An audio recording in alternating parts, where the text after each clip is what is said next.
وعلى آله ومن تبعهم بإحسان إلى يوم الدين اما بعد۔ سامعین محترم، سبھی ساتھی نماز سے فارغ ہو چکے ہیں۔ ابھی بغیر کسی تمہید کے میں دعوت سخن دوں گا جناب فضیلت الشیخ ابو محمد وسیم صاحب کو کہ آپ تشریف لائیں اور سیرت النبی صلی اللہ علیہ وسلم کے موضوع پر اپنے خیالات کا اظہار فرمائیں۔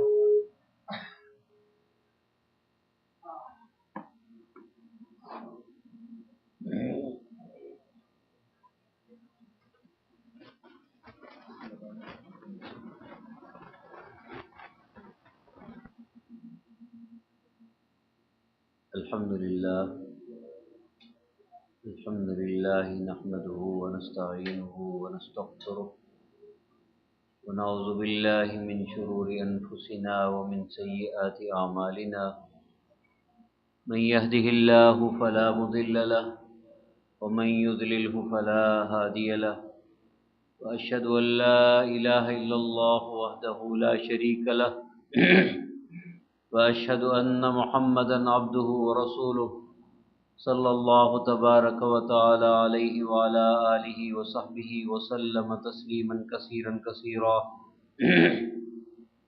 أما بعد أعوذ بالله من الشيطان الرجيم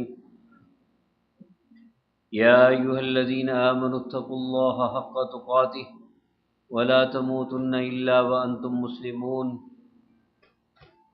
يا أيها الناس اتقوا ربكم الذي خلقكم من نفس واحدة وخلق منها زوجها وبث منهما رجالا كثيرا ونساء واتقوا الله الذي تساءلون به والأرحام إن الله كان عليكم رقيبا يا أيها الذين آمنوا اتقوا الله وقولوا قولا سديدا يصلح لكم أعمالكم ويغفر لكم ذنوبكم ومن يطع الله ورسوله فقد فاز فوزا عظيما۔ أعوذ بالله من الشيطان الرجيم لقد كان لكم في رسول الله أسوة حسنة لمن كان يرجو الله واليوم الآخر وذكر الله كثيرا ولما رأى المؤمنون الأحزاب قالوا هذا ما وعدنا الله ورسوله وصدق الله ورسوله وما زادهم إلا إيمانا وتسليما۔ محترم بھائیو، اللہ رب العزت کا بہت بڑا احسان ہے کہ اللہ رب العزت نے ہمیں اپنے گھر میں جمع ہونے کی توفیق دی، اور خاص طور پہ یہ مجلس جس کا موضوع رسول اللہ صلی اللہ علیہ وسلم کی سیرت ہے، وہ شخصیت کہ جس کی بشارت نبیوں نے دی، جس کے لیے دعا سیدنا ابراہیم علی نبینا علیہ الصلوۃ والسلام نے کی، اور جن کی امامت کا وعدہ اللہ رب العزت نے لیا کہ اگر سارے پیغمبر اکٹھے ہو جائیں اور پھر اللہ کے نبی صلی اللہ علیہ وسلم ان میں آ جائیں تو ان سب کی امامت کے حقدار وہ اللہ کے نبی صلی اللہ علیہ وسلم ہیں۔ سب سے اللہ رب العزت نے وعدہ لیا، سب انبیاء سے، کہ جن کی موجودگی میں کوئی دوسرا امام، کوئی نبی امام بھی نہیں بن سکتا۔ یہ انبیاء کی بات ہے جو اپنی قوم، اپنے قبیلے، اپنے کنبے اور اپنے علاقے میں سب سے افضل انسان ہوتے ہیں۔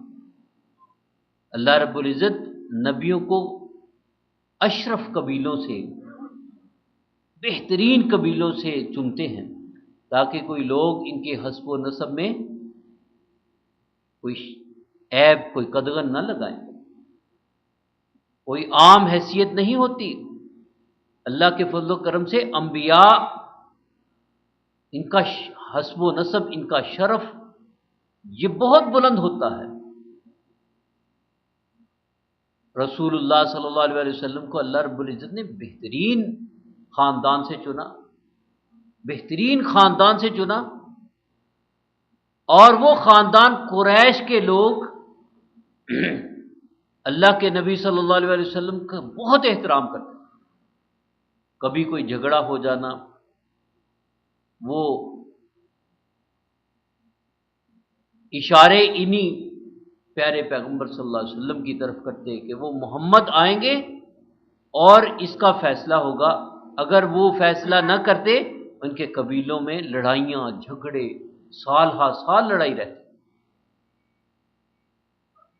اور ابھی اگر کوئی امانت کا مسئلہ ہوتا، کوئی امانت ان کے بڑے بڑے سرداروں کے پاس نہیں رکھتے کہ امانت رکھنی ہے تو محمد صلی اللہ علیہ وسلم، محمد ابن عبداللہ کے پاس رکھو۔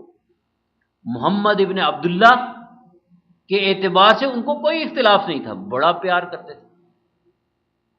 اور یہی نبیوں کی حالت تھی، جتنے نبی آئے وہ ان کے قبیلے والے، ان کے کنبے والے، ان کے رشتہ دار، وہ یہ کہتے کہ تم بڑے اچھے ہو، تم تو کل کے ہمارے بچے ہو، اور آج تم ہمارے خاندان کے خلاف باتیں کرتے ہو، ہمارے قبیلے کے خلاف، ہماری رسم و رواج کے خلاف باتیں کرتے ہو۔ قد کنت مرجوا من قبل ھذا، کہ تم اس سے پہلے تو بڑی تم پہ امیدیں تھیں۔ آج بھی کوئی بچہ دین سمجھ جائے اور خاندان والے کیا کہتے ہیں کہ بھئی تم تو بڑے دانا تھے، تمہارے اوپر تو بڑی نظریں تھیں، دنیا میں تم نے بڑا ہنر حاصل کر لیا، بڑی ڈگریاں حاصل کر لی، اور اس کو دین سے دور رکھا کہ دین آ گیا تو پھر فقر آئے گا، دین آ گیا تو شاید پتہ نہیں ہماری دنیا کو دھچکا لگ جائے گا۔ یہ دنیا کی ریل پیل، میرے بھائیو دنیا کی ریل پیل کی بندے کو سمجھ آ جاتی ہے کہ یہ اس کی حیثیت کیا ہے۔ تو امانت کا مسئلہ ہوتا، پھر بھی اللہ کے نبی صلی اللہ علیہ وسلم کی طرف اشارہ ہوتا کہ یہ محمد ابن عبداللہ کے پاس امانت رکھتا۔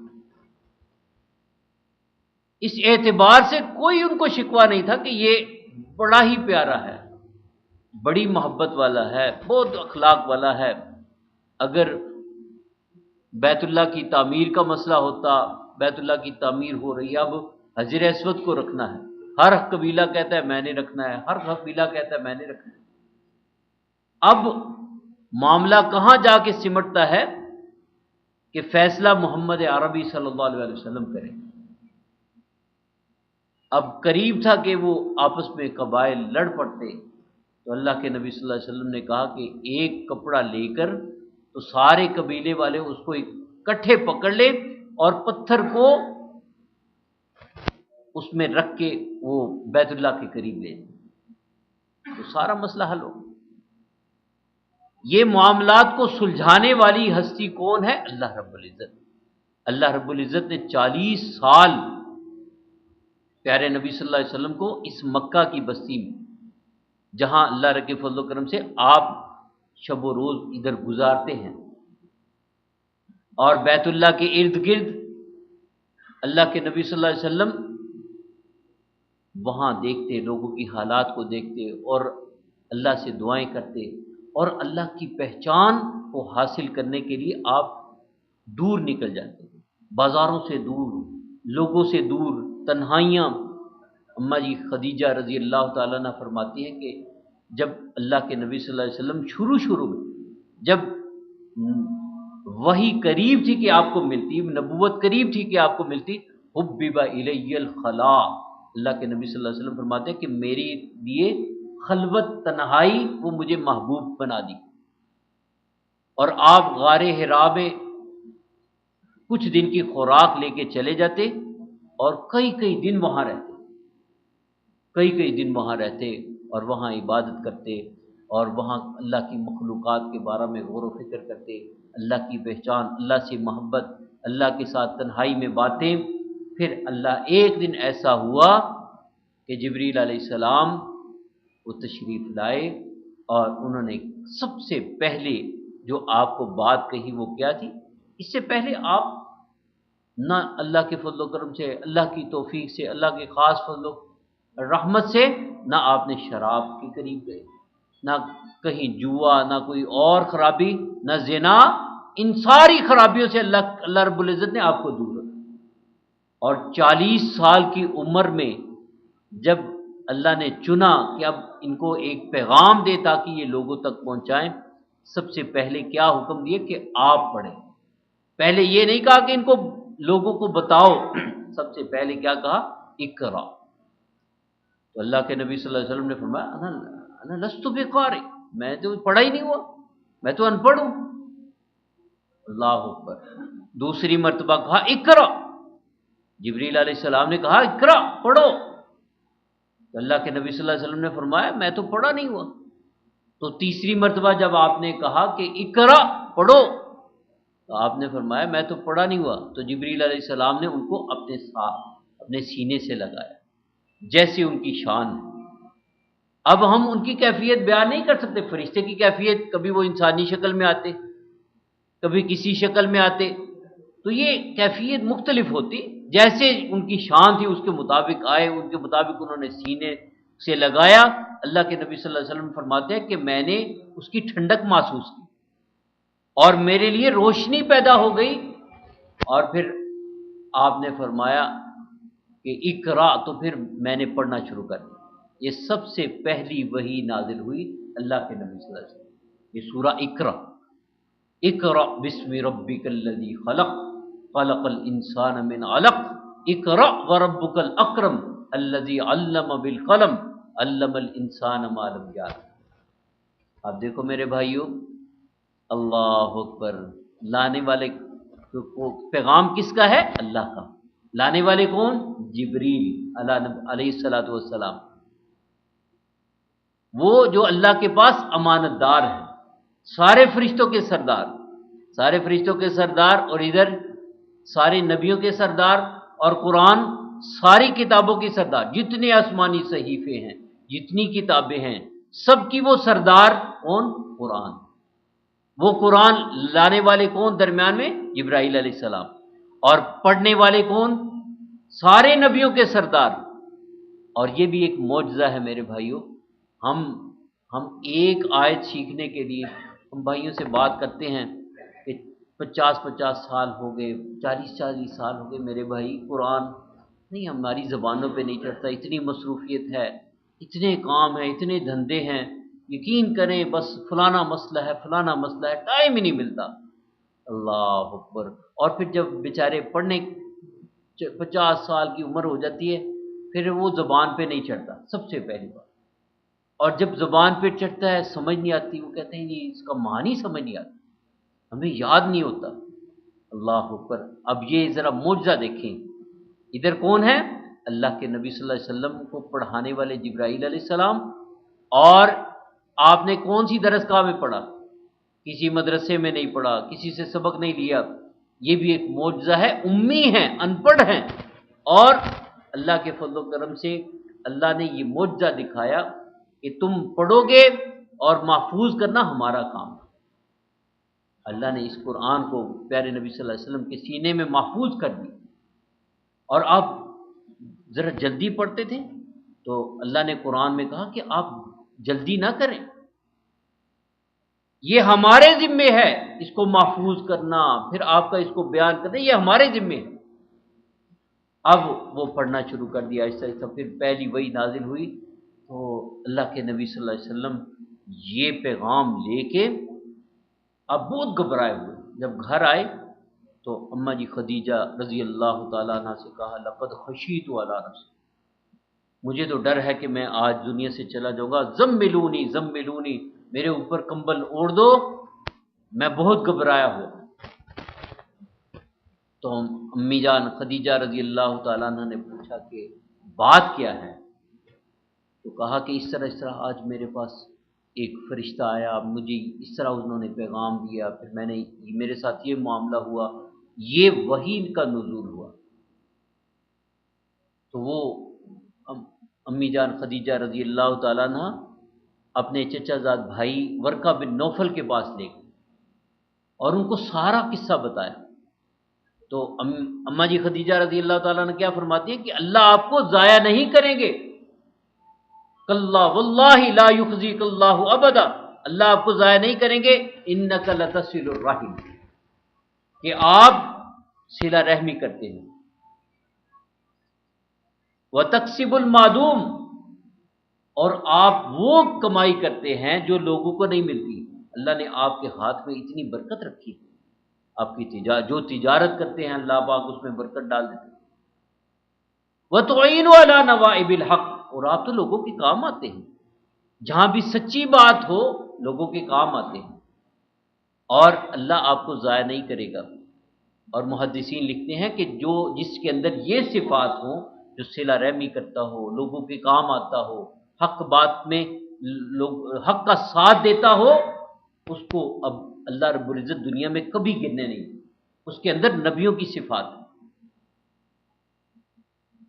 تو یہ ورقہ بن نوفل نے جب ساری بات سنی تو کیا کہتے ہیں کہ یہ وہی فرشتہ ہے جو موسیٰ علیہ السلام کے پاس پیغام لے کے آتا تھا۔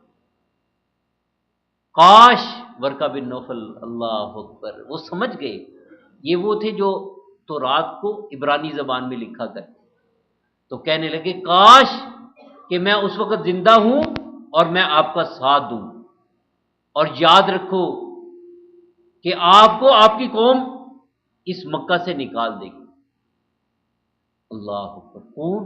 محمد ابن عبداللہ، جو لوگوں کے پیارے، لوگوں کے چہیتے، قبیلے کے آنکھوں کے تارے، وہ حیران کہ میری قوم اب مخرجیہ ہوں، کہ یہ لوگ مجھے نکالیں گے، میں نے ان کا کیا بگاڑا ہے، میں نے ان کی کیا چیز چوری کی ہے، میں نے کیا ان کو تکلیف دی ہے، کس وجہ سے یہ لوگ نکالیں گے؟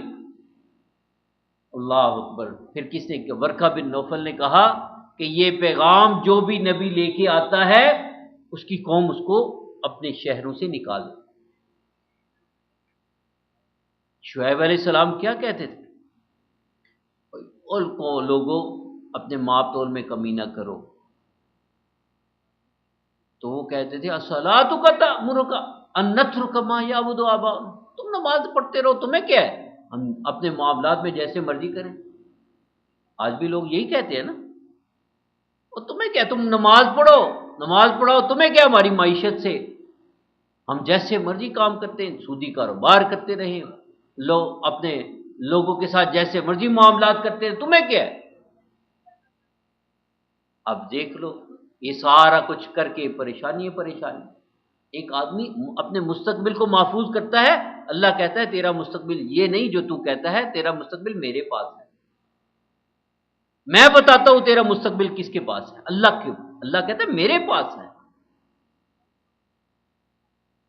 اور اس چیز کو سمجھانے کے لیے اللہ رب العزت نے انبیاء بھیجے، کتابیں نازل کی، اور انبیاء نے عمل کر کے بتایا، ایسے نہیں کتابیں دے کے چلے گئے، انبیاء نے عمل کر کے بتایا۔ اللہ یہ طاقت رکھتے تھے کہ یہ کسی کتاب کو اللہ رب العزت کسی فرشتے کے ذریعے یہاں نازل کر دیتے اور کہتے یہ کتاب ہے، پڑھو۔ اللہ اکبر۔ اللہ رب العزت نے آسمان دنیا پہ اس کو لیلۃ القدر کی رات نازل کر دی، اور پھر اس کو آہستہ آہستہ جس طرح ضرورت پڑی، کبھی مکہ میں، کبھی مدینہ میں، کبھی پہاڑوں پہ، کبھی مسجد میں، کبھی اللہ کے نبی صلی اللہ علیہ وسلم کے حجرے میں، گھر میں، جہاں بھی موقع ملتا اللہ کا حکم نازل، موقع کی مناسبت سے، اور وہ پورا قرآن اللہ نے مکمل کر دیا، اور عملی شکل میں۔ امی جان عائشہ صدیقہ طاہرہ مطہرہ رضی اللہ تعالیٰ عنہ، ان سے ایک صحابی پوچھتے ہیں کہ اللہ کے نبی صلی اللہ علیہ وسلم کا اخلاق بتائیں۔ آپ فرماتی ہیں اے مخاطب، تو نے قرآن نہیں پڑھا؟ کان خلقہ القرآن، ان کا اخلاق قرآن تھا۔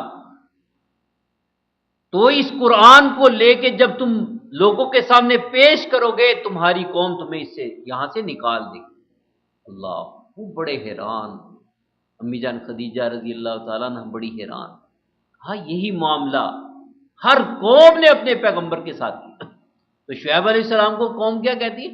لَنُخْرِجَنَّكَ یا شعیب، شعیب ایسی باتیں مت کیا کرو، تم ہمارے معاملات میں مت مداخلت کرو۔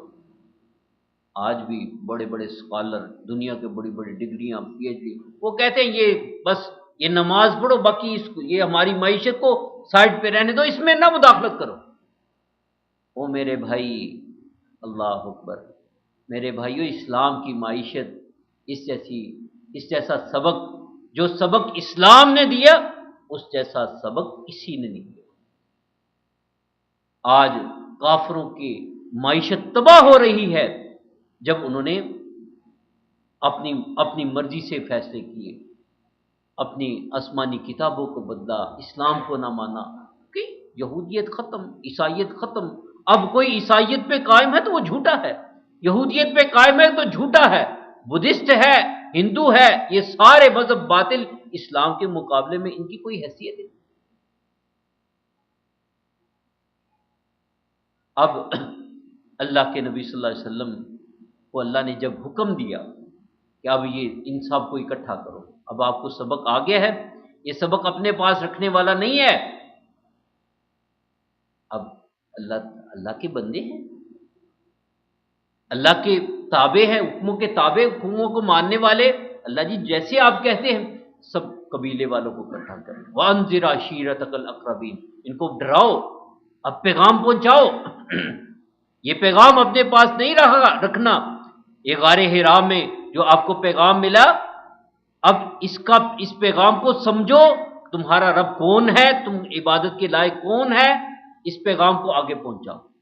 سب کو اکٹھا کیا، بتاؤ اے میرے ساتھیوں، اے میرے رشتہ داروں، میں تمہارے اندر ایک زندگی کا ایک حصہ گزارا، کیسا تم نے مجھے پایا؟ سب نے یک زبان کہا، ما جربناک الا صدقا، ہم نے تمہیں سچا پایا۔ اچھا یہ بتاؤ، اگر میں یہ کہوں کہ اس صفا پہاڑی کے پیچھے سے ایک لشکر تم پہ حملہ کرنے والا ہے، تو کیا تم میری تصدیق کرو گے؟ سب نے یک زبان کہا کہ ہاں محمد، تیرے جیسا صادق آدمی کوئی ہے ہی نہیں، ہم اپنی امانتیں تمہارے پاس رکھتے ہیں۔ تو اگر تو کہہ دے کہ اس پہاڑ کے پیچھے سے ہم پہ کوئی لشکر حملہ کرنے والا ہے، تو پھر ہم اپنا بندوبست کریں گے، اپنا دفاع کریں گے، اور اس لشکر کے خلاف مقابلے کے لیے ہم تیاری کریں گے۔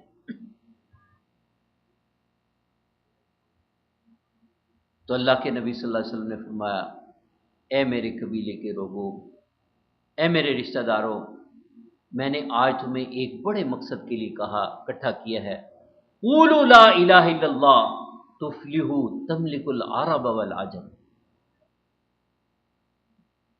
کہ یہ جو تم نے جگہ جگہ بت بنا رکھے ہیں، عبادت کرتے ہو، یعنی کہ عبادت نہیں کرتے تھے، وہ کہتے تھے ہم ان کے ذریعے اللہ تک پہنچتے ہیں، اور آج بھی مسلمانوں کا سب سے بڑا شرک یہی ہے۔ وہ یہ نہیں کہتے کہ ہم پیروں فقیروں کو، بزرگوں کو، ان کی عبادت کرتے ہیں، ہم ان کے واسطے سے اللہ تک پہنچتے، اور ان کفار مکہ کا شرک بھی یہی تھا، توحید ربوبیت میں وہ شرک کرتے، سب سے بڑا شرک یہ، اور یہ شیطان کا بہت بڑا دھوکہ ہے، اور اس کو نہیں سمجھتے۔ اب یہ دشمنی شروع ہوئی، پہلے کیا تھا؟ محمد ابن عبداللہ، اس پہ سارے پیار کرتے تھے، یہ ہمارا چہیتا ہے، یہ ہمارا پیارا ہے، اس کا اخلاق کیسا ہے دیکھو جی، اور پھر لوگوں کے سامنے بڑا فخر کرتے تھے، یہ ہمارے قبیلے کا یہ بڑا ہیرو ہے۔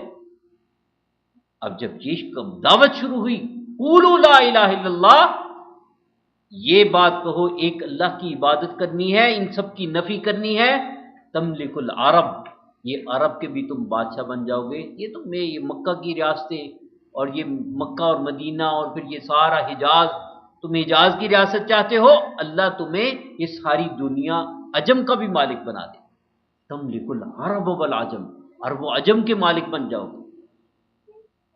اب یہ شیطان اس نے کہا کہ یہ محمد کیسی باتیں کرتے ہیں، ہم بھی پڑھتے ہیں، کہتے ہیں 1000 بار پڑھ لو لا الہ الا اللہ، لا الہ الا اللہ، اور مسجد کے باہر یہ لا الہ الا اللہ لا الہ الا اللہ پڑھ کے، اور باہر مسجد کے دروازے پہ لکھا ہوا یا شیخ عبد القادر جیلانی شیئا للہ۔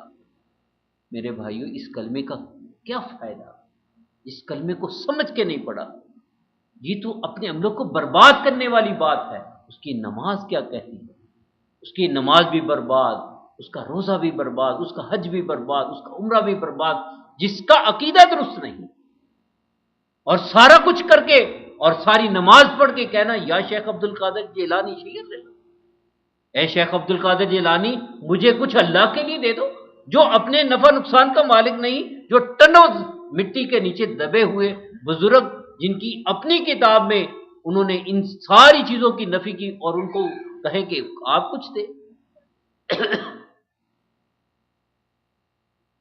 اللہ کے نبی صلی اللہ علیہ وسلم نے کہا کہ تم یہ اس کلمے کا اقرار کر لو تو پھر عرب و عجم کے مالک بن جاؤ۔ اللہ اکبر۔ ابو لہب، آپ کا چچیرا، یہی رشتے سب سے قریب ہوتے ہیں نا۔ آج ہم میرے بھائیوں ان خونی رشتوں کا بڑا خیال رکھتے ہیں، یہ ہمارے خون نہیں میرے بھائیوں، دینی رشتہ، اسلام کا رشتہ، چاہے وہ ہمارا بھائی مشرق میں ہو، مغرب میں ہو، شمال میں ہو، جنوب میں ہو، وہ ہمارا بھائی۔ اور خونی رشتوں کے ساتھ دینی رشتہ مل جائے تو وہ پہلے ہوتا ہے، وہ مقدم ہوتا ہے۔ ابو لہب کہتا ہے تبا لکا یا محمد لہذا جماعتنا، نعوذ باللہ۔ ایسے الفاظ ہمارے کان نہ سنیں، ہماری زبانیں نہ بولیں، ہم سوچے بھی نہ، ہماری زبانیں ادا کرنے سے قاصر، اس نے ایسی بات کر کہ اے محمد تو نے ہمیں اس لیے اکٹھا کیا، ہماری ریاستیں کہاں جائیں گی، یہ ہماری چودراہٹیں، ہماری مجلسیں، تم یہ کہتے ہو لا الہ الا اللہ پڑھ لو۔ وہ یہ سمجھتے تھے جب ہم نے یہ کلمہ پڑھ لیا تو پھر محمد اور ابو لہب، ابو طالب، یہ ابو سفیان، یہ سارے کے سارے سردار، ان سب کو سجدہ کرنا پڑے گا، سب کو ایک صف میں کھڑا ہونا پڑے گا، سب کو بلال اور صہیب اور عمار، ان سارے مجلس سب کو ایک مجلس میں بیٹھنا پڑے گا۔ ہم کیسے برداشت کریں؟ صہیب رومی ہو، بلال حبشی ہو، یہ سارے کے سارے ایک ہوں گے، اور یہ ریاستیں ختم ہو جائیں گی، یہ چودراہٹیں ختم ہو جائیں گی۔ کہنے لگا یہ کیسے ہو سکتا ہے؟ اللہ نے کہا اگر تم نے یہ بات کہی، تب بسم اللہ الرحمن الرحیم، تبت یدا ابی لہب وتب ما اغنی عنہ مالہ وما کسب، کہ تم میرے محمد صلی اللہ علیہ وسلم کے بارے میں ایسی بات کرتے ہو، تمہارے ہاتھ چھل ہو جائیں، ابو لہب تیرے ہاتھ چھل ہوں، تو ایسی بات کرتا ہے میرے محمد صلی اللہ علیہ وسلم کے بارے میں، جو تعریف کیا ہوا ہے، فرشتوں کے پاس تعریف کیا ہوا، یہاں تعریف کیا ہوا، اور کائنات کا ذرہ ذرہ یہ جانتا ہے کہ محمد سچے نبی ہیں صلی اللہ علیہ وسلم۔ اللہ کے نبی صلی اللہ علیہ وسلم ایک تنے کے ساتھ کھڑے ہو کے خطبہ ارشاد فرمایا کرتے، تو صحابہ نے ایک ممبر آپ کے لیے بنا لیا، تو تنا رونے لگ گیا، ایسے جیسے بچہ روتا ہے، اس کی رونے کی آواز۔ اللہ کے نبی صلی اللہ علیہ وسلم نے اس کو اپنے ساتھ لگایا، پھر اس کی آواز سسکیوں کے ساتھ رک گئی۔ تو یہ قوم یہ آپ کے پیچھے پڑ گئی۔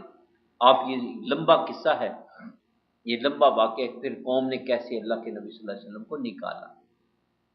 آپ یہاں سے ہجرت کر کے مدینہ طیبہ چلے گئے، چھوڑ دی، اور پھر آپ مکہ کی طرف رخ کر کے دیکھ رہے تھے، اور وہ اس وقت کو یاد کر رہے تھے جب ورقہ بن نوفل نے کہا تھا کہ تیری قوم آپ کو اس مکہ سے نکال دے گی۔ آپ میرے بھائیوں، آپ کیا قدر کرتے ہیں؟ آپ تو مکی لوگ ہیں نا، یہ اسقان بن لادن کے لوگ ہیں، اور یہ مکی لوگ، یہ سارے مکہ میں رہنے والے۔ آپ نے کبھی پیارے نبی صلی اللہ علیہ وسلم کی سیرت کا مطالعہ کیا؟ الرحیق المختوم، یہ سیرت النبی صلی اللہ علیہ وسلم کے موضوع پہ اس کو اللہ نے اللہ رب العزت کی طرف سے ایوارڈ ملا، اللہ کی توفیق سے۔ یہ شیخ صفی الرحمن مبارک پوری رحمہ اللہ، اللہ کی قبر کو منور فرمائے، جب لکھی گئی، اتنی پیاری کتاب ہے، اتنی جامع کتاب ہے، آپ ہر گھر میں آپ ساتھی کے پاس ہو، اگر آپ کو پیار ہے نا میرے بھائیوں، پیارے نبی صلی اللہ علیہ وسلم کی سیرت پڑھا کریں، ان کا بچپن پڑھیں، ان کی جوانی پڑھیں، ان کی گھر کی زندگی پڑھیں، ان کے سارے معاملات پڑھیں، ان کی تجارت پڑھیں، آپ کو پتہ چلے گا کہ ہر موڑ پہ ہر کوئی جس کو کسی بڑے سے بڑا غم ہو وہ اللہ کے نبی صلی اللہ علیہ وسلم کے غم کو یاد کرے، آپ کو ان کی سیرت سے ملے گا آپ کے اوپر یہ غم آیا۔ آپ کو دیکھ لیں شروع سے ہی آپ یتیم ہو گئے، باپ کا سایہ اٹھ گیا، ماں کا سایہ اٹھ گیا، پھر چچا کا سایہ اٹھ گیا، رشتہ دار اٹھتے گئے، آپ نے یتامت کی زندگی بسری، اور پھر کیسے اللہ رب العزت نے ان کی پرورش فرمائی، آپ کو حفاظت میں رکھا، لوگوں کی شرارتوں سے بچا کے رکھا، شیطان کی شرارتوں سے بچا کے رکھا، اور پھر جب ہجرت کی تو اس وقت وہ یاد کرتے تھے کہ یہ قوم نکالا کس وجہ سے، محمد ابن عبداللہ کی وجہ سے نہیں، اس کے ساتھ تو پیار کرتے تھے، نکالا اس سبب سے کہ محمد الرسول اللہ، محمد اللہ کے رسول ہیں صلی اللہ علیہ وسلم۔ جب آپ نے یہ دعویٰ کیا کہ میں اللہ کا سچا رسول ہوں تو ساری قوم مخالف ہو گئی، پھر آپ نے اس کی وجہ سے اپنا وطن چھوڑ دیا، مکہ چھوڑ دیا۔ تو آج بھی میرے بھائیوں مسلمانوں سے عداوت کس بنیاد پہ؟ ساری دنیا کیوں مسلمانوں سے ویر میں ہے؟ انڈیا میں دیکھ لیں، یورپ میں دیکھ لیں، امریکہ میں دیکھ لیں، اور پھر یہ اسرائیل میں دیکھ لیں، جہاں بھی ہے مسلمانوں سے عداوت، بورما میں دیکھ لیں، کیا وجہ ہے؟ کس وجہ سے ان کو ذبح کیا جاتا ہے؟ شام میں دیکھ لیں کس وجہ سے مسلمانوں کے ساتھ ظلم و زیادتی کی جاتی ہے؟ اسی اسلام کی وجہ سے۔ کیسا ظلم ہو رہا ہے شام میں، کیسا ظلم ہو رہا ہے، اور برما میں کیسا ظلم ہوتا ہے، بچوں کے ساتھ کیا ظلم کیا جاتا ہے، بوڑھوں کے ساتھ کیا ظلم کیا جاتا ہے، اور پھر عورتوں کے ساتھ کیا ظلم کیا جاتا ہے۔ اللہ اکبر۔ اور شام کے علاقے میں دیکھو کتنے کیمیائی ہتھیار استعمال کیے۔ شیخ صالح حمید حفظہ اللہ، اللہ تعالیٰ ان کی عمر میں برکت دے، ایک خطبہ میں وہ بڑی تفصیل کے ساتھ وہ ذکر کر رہے تھے، ان کا موضوع بھی یہی تھا کہ رسول اللہ صلی اللہ علیہ وسلم نے جب کافروں سے جنگ کی تو آپ نے صحابہ کو نصیحت کی، کسی بوڑھے کو پہ ہاتھ نہیں اٹھانا، کسی عورت پہ ہاتھ نہیں اٹھانا، کسی بچے پہ ہاتھ نہیں اٹھانا، اس کے آداب بتائے، ایسے ہی نہیں کسی کو۔ اللہ کے نبی صلی اللہ علیہ وسلم کے ساتھ مدینہ میں یہودی رہتے تھے، مجوسی رہتے تھے، آپ نے یہودیوں کے ساتھ معاہدے کیے، لڑائی نہیں کی۔ جب انہوں نے دغا کیا، انہوں نے دھوکہ دیا، ہماری بہن، ہماری امی جان کے ساتھ ان کے چہرے کو ننگا کرنے کے لیے ان کے ساتھ دھوکہ کیا، تو پھر آپ نے فرمایا ان کو پکڑ لو۔ یہ دھوکے بعد جب بھی انہوں نے دھوکہ دیا، انہوں نے اللہ کے نبی صلی اللہ علیہ وسلم کے ساتھ، اسلام کے ساتھ بے وفائیاں کی، تو پھر جنگیں ہوئی، اور وہ شیخ صاحب فرما رہے تھے تقریباً کتنے 1800 کے قریب ان کے قتل ہوئے۔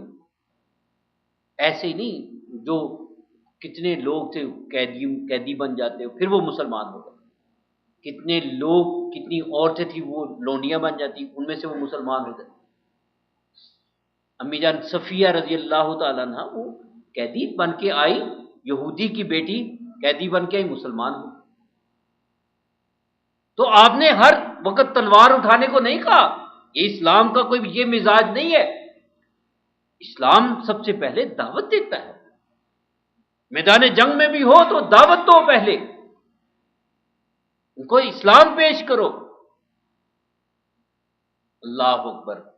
اور پھر اللہ کے نبی صلی اللہ علیہ وسلم نے یہ آداب بتائے، اگر کسی کو قتل کر دو مسلح نہیں کرنا۔ دیکھتے ہیں تاریخ شاہد ہے انہوں نے کیا کس طرح سب سے پہلے سید الشہداء حضرت حمزہ رضی اللہ تعالیٰ عنہ کا کس طرح مسئلہ کیا، اور آج بھی یہ لوگ کیسے مسئلہ کرتے ہیں، اس طرح یہ مسلمان یہ جو شہید ہو جاتے ہیں ان کے ساتھ کتنی زیادتیاں کرتے ہیں۔ تو اسلام کے لیے اللہ کے نبی صلی اللہ علیہ وسلم نے سب سے پہلے مکہ کو چھوڑا، ہجرت کی، کہاں گئے؟ مدینہ۔ اور اسلام کے لیے سب سے پہلی ہجرت کہاں ہوئی؟ حبشہ کی طرف، نجاشی بادشاہ کی طرف گئے، وہاں وہ رحم دل بادشاہ تھا، اس نے مسلمانوں کو پناہ دی، وہاں سے مسلمان پھر مدینہ چلے گئے اور پھر وہ اسلام کا ایک مرکز بن گیا۔ یہ ہے میرے بھائیوں اسلام کی نشاط، اسلام کا آغاز، یہاں سے اسلام پھلنے پھولنے لگا۔ اب مدینہ منورہ میں ایک اسلامی اسٹیٹ بن گئی، ایک اسلامی ریاست بن گئی، وہاں بھی کافروں کو چین نہ آیا۔ ایک اس طرح ہو سکتا ہے کہ یہ مسلمان یہ چین سے بیٹھے، وہاں بھی یہ ریشہ دوانیاں اور پھر ان کے خلاف سازشیں، اور پھر ایک بڑا تجارتی قافلہ انہوں نے تیار کیا کہ کسی طرح اس سے جو پیسے بچیں گے پھر ہم ان پیسوں کے ساتھ مسلمانوں کے ساتھ لڑائی کریں گے۔ اللہ نے یہ خبر دے دی رسول اللہ صلی اللہ علیہ وسلم کو کہ یہ قافلہ جا رہا ہے اور ان کا مقصد یہ ہے کہ اس تجارت سے جتنا پیسہ ملے گا کہ ہم نے اس کے ساتھ مسلمانوں کے خلاف لڑائی کرنی۔ تو اللہ رب العزت نے یہ شروع میں ان کے خلاف جو پروگرام بنا مسلمان، اللہ کے نبی صلی اللہ علیہ وسلم نے ترتیب دی، پھر وہ بعد میں ایک جنگ بدر کی شکل اختیار کی۔ یہ جو پہلا غزوہ ابوا بواد، اس کے بعد پھر یہ سب سے پہلا مارکا غزوہ بدر یہ جو ہوا، اور اس سے اسلام پھلنے لگا۔ تو میرے بھائیوں آج لوگ رسول اللہ صلی اللہ علیہ وسلم کی سیرت اس حوالے سے بیان کرتے ہیں کہ ان کے اخلاق کو بیان کر دیا، ان کی شکل و صورت کو بیان کر دیا۔ میرے بھائیوں اللہ کیا کہتے ہیں کہ رسول اللہ صلی اللہ علیہ وسلم کی زندگی نمونہ ہے ان لوگوں کے لیے لمن کان یرجو اللہ۔ سب سے پہلی شرط کیا ہے کہ وہ اللہ سے امید رکھتے ہیں۔ اللہ سے کس چیز کی امید میرے بھائیوں؟ اللہ کی رحمت، اللہ کی جنت۔ اللہ کی جنت کا دوسرا نام کیا ہے؟ اللہ کی رحمت۔ اور اللہ کے غضب کا دوسرا نام کیا ہے؟ دوزخ۔ اللہ کی رحمت کی امید رکھتے، اللہ سے امید رکھتے، لمن کان یرجو اللہ، اللہ سے امید رکھتے ہیں، والیوم الآخر، اور آخرت پہ یقین رکھتے، آخرت کی امید رکھتے، وذکر اللہ کثیرا، اور اللہ کا بہت زیادہ ذکر کرتے۔ اللہ کا بہت زیادہ ذکر، اللہ کا ذکر سے کیا مراد ہے؟ اللہ کی عبادت کرتے۔ اللہ کی یاد سے کیا مراد ہے؟ اللہ کے ذکر سے کیا مراد ہے؟ اللہ کی عبادت۔ آج میرے بھائیوں لوگ بڑا کہتے ہیں دیکھو جی وہ کافر ہم سے آگے نکل گئے۔ اللہ کیا کہتے ہیں؟ اعوذ باللہ من الشیطان الرجیم ولا تحسبن الذین کفروا سبقوا انہم لا یعجزون۔ او لوگو بیوقوفو تم کہاں ہو، سوچو، یہ نہ سمجھو کہ کافر آگے نکل گئے۔ لوگ کافروں کی مثال دیکھو جی، ان کا اخلاق کتنا اچھا ہے۔ میں بریدہ سے ایک بھائی بچے کے ساتھ آ رہا تو وہ بات ہو رہی تھی کہ وہ جی اس طرح فلپائنی ہے، تو فلپائنی کو میں نے کہا کہ جی مسلمان ہو جاؤ۔ وہ کہتا ہے کیسا مسلمان؟ یہاں یہ ایسے ہے، یہ ایسے ہے۔ میرے بھائیوں اخلاق سچ یہ ہندو بھی بولتے ہیں، ان کا اخلاق بہت اچھا ہے۔ بعض ان کا جو ان کے دیوتا یہ وہ، اور پھر بدھسٹ جو ہیں بدھ مت، اس کا بھی ایشو کیا ہے؟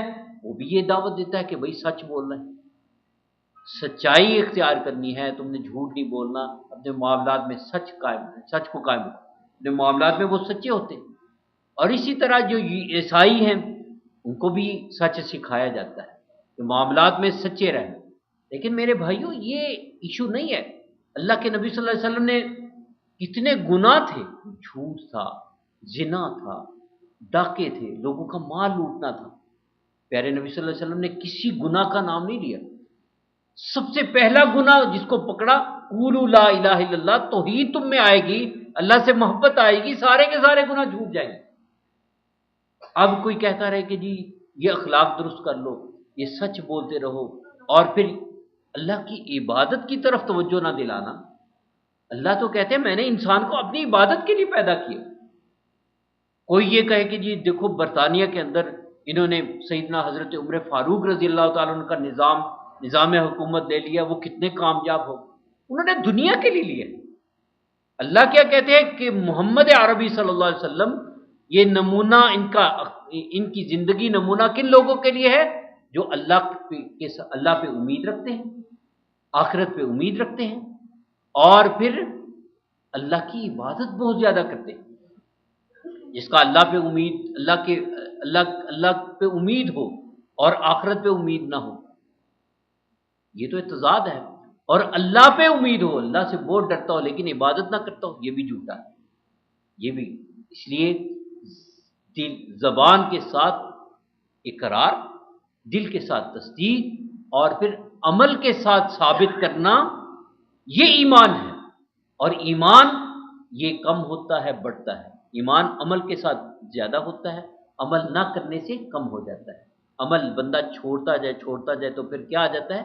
نفاق آ جاتا ہے، دل پہ زنگ لگ جاتا ہے، پھر آہستہ آہستہ دل سیاہ ہو جاتا ہے، پھر عمل کی اس کے اندر وہ قوت ختم ہو جاتی ہے، وہ عمل نہیں کر سکتا۔ اور جو ہی وہ عمل کرتا ہے آہستہ آہستہ آہستہ اس کے دل کے اندر اتنی روشنی پیدا ہو جاتی ہے، اتنا نور پیدا ہو جاتا ہے کہ وہ اس کے نزدیک نیکی کرنی آسان ہو جاتی ہے، اور گناہ کرنا اس کے لیے پہاڑ بن جاتا ہے۔ اور کافر کے لیے گناہ کرنا اتنا آسان ہوتا ہے، اتنا آسان بن جاتا ہے، اس کے لیے کوئی حیثیت نہیں۔ یہ اس گناہ کی کیا حیثیت ہے؟ شراب اس کی کیا حیثیت ہے؟ پی لیتے ہیں، کوئی بات نہیں، دوستوں میں بیٹھے کوئی بات نہیں، جوا ہے کھیل لیتے ہیں، کوئی بات نہیں، زنا ہے کر لیتے ہیں، کوئی بات نہیں، دوستوں کے ساتھ مل کے۔ لیکن مومن، اس کے اندر بصیرت پیدا ہو گئی، وہ گناہ سے ڈرتا ہے کہ میں نے یہ گناہ نہیں کرنا۔ تو اللہ کیا کہتے ہیں؟ یہ نمونہ کن لوگوں کے لیے ہے؟ جو اللہ پہ امید رکھتے ہیں۔ اور یہ سارے کے سارے کافر، ان کے اخلاق کو اختیار کر لیں لیکن آخرت پہ یقین نہیں، ان کو دنیا میں اللہ دے دیتے۔ آپ دیکھ لیں، ہندوؤں کے، عیسائیوں کے، یہودیوں کے نام کے بڑے بڑے ہسپتال ہیں، ان کا نام چلتا ہے، ان کی توتی بولتی ہے۔ بدھسٹوں کے بڑے بڑے رفائی ادارے ہیں، انسانیت کے نام پہ وہ بڑے فلاح انسانیت فاؤنڈیشن، فلانی، اور وہ صرف انسانیت کے ناطے سے مسلمانوں کی خدمت کرتے ہیں، کافروں کی خدمت کرتے ہیں، یہودیوں کی خدمت کرتے ہیں، عیسائیوں کی خدمت کرتے ہیں۔ لیکن اللہ فرماتے ہیں میں دنیا میں ان کے نام دے دوں گا، لیکن آخرت میں ان کے لیے کچھ نہیں، آخرت میں کچھ نہیں۔ تو میرے بھائیوں، اللہ رب العزت نے قرآن، یہ سارے کا سارا رسول اللہ صلی اللہ علیہ وسلم کا اخلاق ہے، اور یہ نمونہ ہے مسلمان کے لیے۔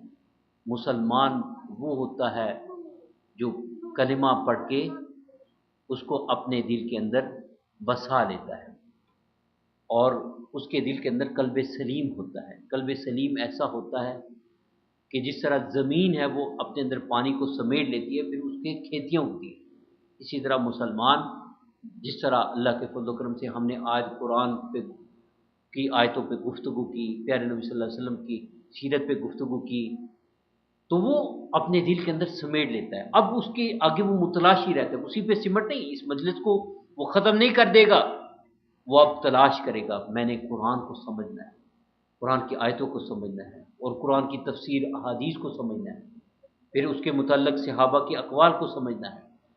وہ یہاں بس نہیں کرے گا، پھر وہ اس کو سمجھنے کے لیے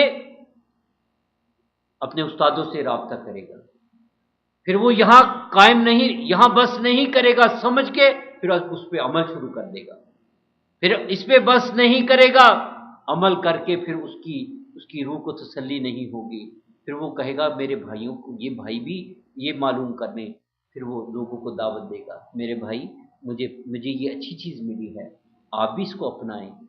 یہ ہے پیارے نبی صلی اللہ علیہ وسلم کی سیرت، آپ کا اخلاق، آپ نے اس منہج پہ کام کیا، لوگوں کے ساتھ جھگڑا نہیں، لڑائی نہیں، دعوت کے میدان میں پیارے نبی صلی اللہ علیہ وسلم نے اخلاق سے کام لیا۔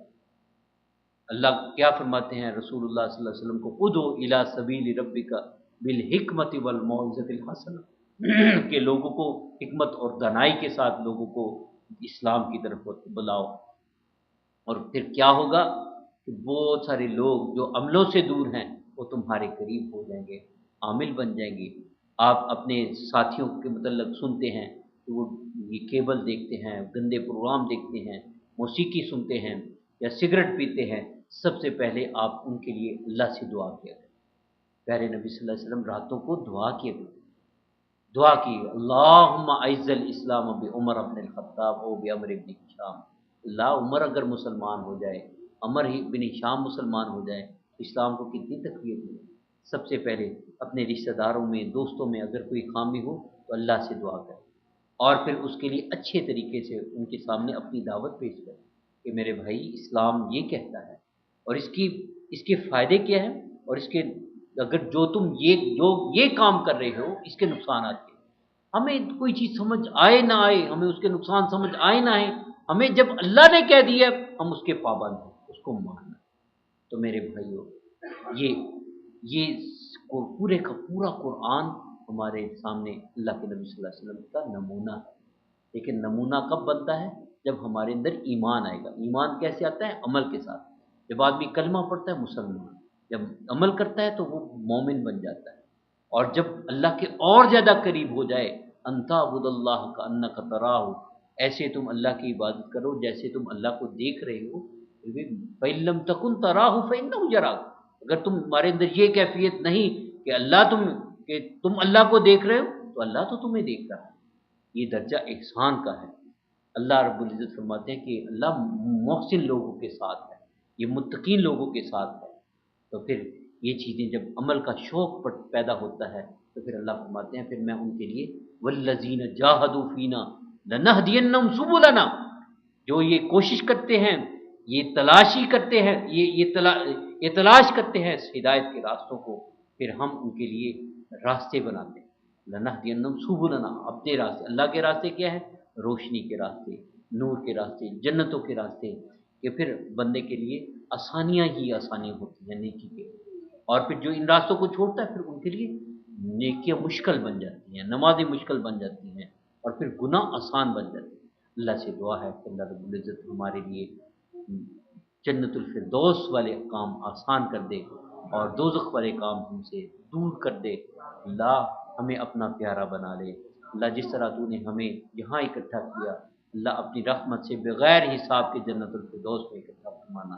اللہ کریم، جو میرے بھائی پریشان ہیں اللہ ان سب کی پریشانی کو دور فرما، جو مقروض ہیں اللہ ان سب کو قرضوں سے فارغ فرما، جو بے اولاد ہیں اللہ کریم ان کو صالح اولاد عطا فرما، جو گھروں میں پریشان ہیں تنگ دست ہیں اللہ ان کی تنگی کو دور فرما، جو میرے بھائی قرآن و سنت کی خدمت میں دعوت میں لگے ہوئے ہیں اللہ کریم، اللہ ان کی محنتوں کو قبول فرما، ان کے گھروں کو آباد فرما۔ اللہ جو تیرے بندے یہاں جمع ہیں اللہ ان پہ اپنی رحمت کے سائے کر دے، ان پہ اپنی رحمت نازل فرما۔ اللہ ان کو، ان کی اولادوں کو، ہم سب کی اولادوں کو اللہ اپنے دین کے خادم بنا، دین کے لیے چن لے۔ اللہ پیارے نبی صلی اللہ علیہ وسلم سے حوض کوثر سے ہمیں پانی نصیب فرما، ان کی شفاعت نصیب فرما، ان کا ساتھ نصیب فرما، جنت الفردوس میں اللہ ہم سب کو اپنی رحمت سے اکٹھا فرما۔ سبحانک اللہم ربنا وبحمدک نشہد ان لا الہ الا انت نستغفرک ونتوب الیک۔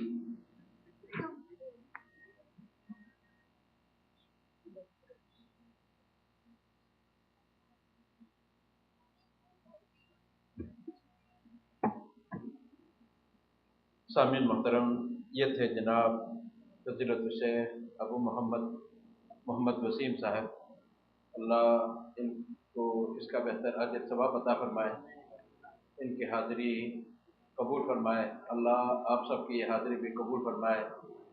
اس پروگرام کے انعقاد میں مکتب دعوہ توحید الجالیات کاکیہ اور شریکہ دبئی بن لادن کے انتظامیہ کے بھی ہم شکر گزار ہیں۔ اللہ ان کو بھی اس کا اجر ثواب عطا فرمائے، اور اللہ آپ سب کی حاضری قبول فرمائے۔ اللہ ہمیں نیک عمل کی توفیق دیں، رسول اللہ صلی اللہ علیہ وسلم کی سیرت، آپ کے اسوہ حسنہ پر عمل کرنے کی توفیق دیں کہ ہم آپ کی سیرت کو، صورت کو سیکھیں، جانیں، اور ہر میدان میں آپ کے اسوہ کے مطابق اپنے آپ کو ڈالنے کی توفیق دیں۔ اللہ ہمارا حامی ہوگا، ناصر ہوگا۔ اللہ سب کی حاضری قبول فرمائے۔ وصلی اللہ تعالی علی خیر خلقہ محمد وعلی آلہ وصحبہ اجمعین۔ السلام علیکم ورحمۃ اللہ وبرکاتہ۔ جزاکم اللہ خیرا۔